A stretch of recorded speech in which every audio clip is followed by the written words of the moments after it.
Many in the West are probably familiar with the sordid past related to the creation of the character Mickey Mouse. If you're not, here's a quick refresher. It began with a rabbit named Oswald, Trolley Troubles in 1927. This piece was a hit, but all rights to the character were sold through a distribution contract to Charles Mintz. It is said that Walt Disney felt burned and vowed to create a character he actually owned, sketching first a rough version of Mickey Mouse, probably on a napkin. I just gotta mention how similar this story is to like modern tech company founding. Anyways, Disney's little known partner Ub Iwerks actually designed and animated his initial incarnations in media. He and Disney parted ways not long after this work was released, and his name is largely lost to history. Shrewd business acumen translated into one, if not the biggest intellectual property franchises in history.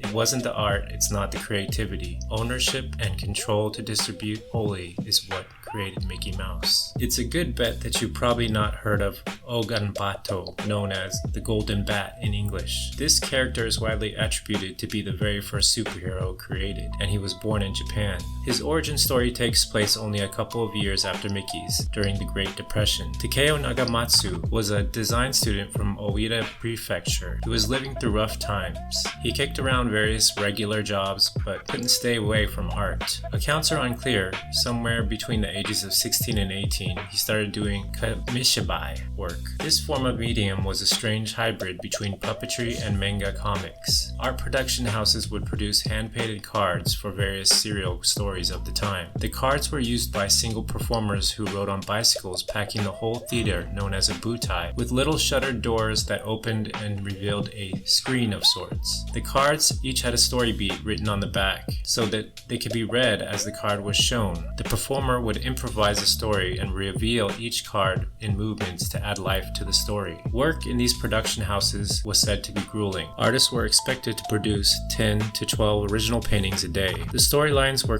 in constant flux. Ogon Batto is said to have been an amalgamation of converging stories, inspired by the skull-faced character in The Phantom of the Opera, a spin-off hero version of the Black Cat, a popular villain in another serial. Even speculation that the name came from Golden Bat cigarette brand, popular cigarettes of that time. The character was said to have become a hit around the year 1931. Nagamatsu, being a meticulous craftsman, couldn't meet demand. It's widely told that Nagamatsu was heavily pressured to produce more cards, and even at the point of a knife at some point. He was never able to capitalize on the success of the character at this point in his life, since in the end, Ogon Batto was a creation of the Kamishibai production house. After his stint as a Kamishibai artist, Nagamatsu quit art more than once, continually pressured by his father to do respectable work. During the war, he found work doing military propaganda for the government. He was able to finally capitalize on the character around 20 years later, after the war. In the year 1947 through 1956, he created best-selling illustrated book remakes of the Golden Bat. It's here that he's commonly acknowledged as the character's true creator. His story is one of struggle and then ultimately triumph. In both stories, though, the person who made the thing isn't the person who got to keep it. Iwerks is a footnote, and Nagamatsu didn't own a single frame of the original characters he drew. I find it vastly more interesting than Mickey's